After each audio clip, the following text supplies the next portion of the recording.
Maglagay ako ng mantika. Konti lang po.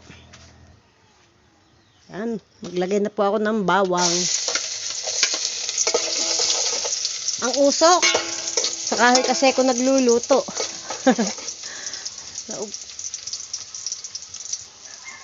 Lagay ko na rin po itong sibuyas. Ito na po yung bawang sibuyas. Lagay ko itong star anise. Saka itong laurel.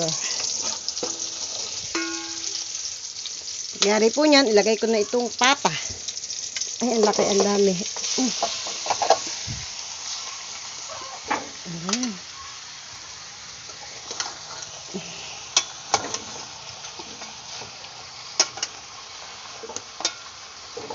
Yan, maglagay na po ako ng toyo. Hop, ya. Kaya po ng toyo, maglagay po ako nitong Sprite. Konti lang.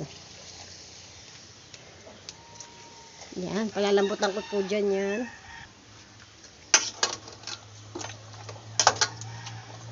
Yan, takpan ko po muna para kumulo.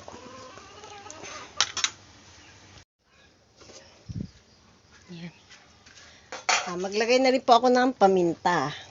Pamintang buo. Yan. At dahil palalambutan ko nga po, lalagyan po ng maraming tubig. Yan. At konting asin. Yan. Takpan ko po ulit muna. Kukuluan ko yan ng mga 45 minutes to 1 hour. Ayan, kumukulo na po. Tanggalin lang po itong mga buo-buo na yung mga dumi na yan. Impurity daw ang tawag dyan. Napanood ko lang. Sabi nila impurity. Ayan. Ayan, tanggal na po yung mga buo-buo. Pakuluan ng karne. Takpan ko po ulit. Para lambot. Ay, natanggal pa. Ayan. After 1 hour po, hindi pa rin siya malambot. Ilagay na po ako ng suka. Ayan, konti lang. Pakuluan ko pa po ulit. Takpan ko pa ulit. Oops.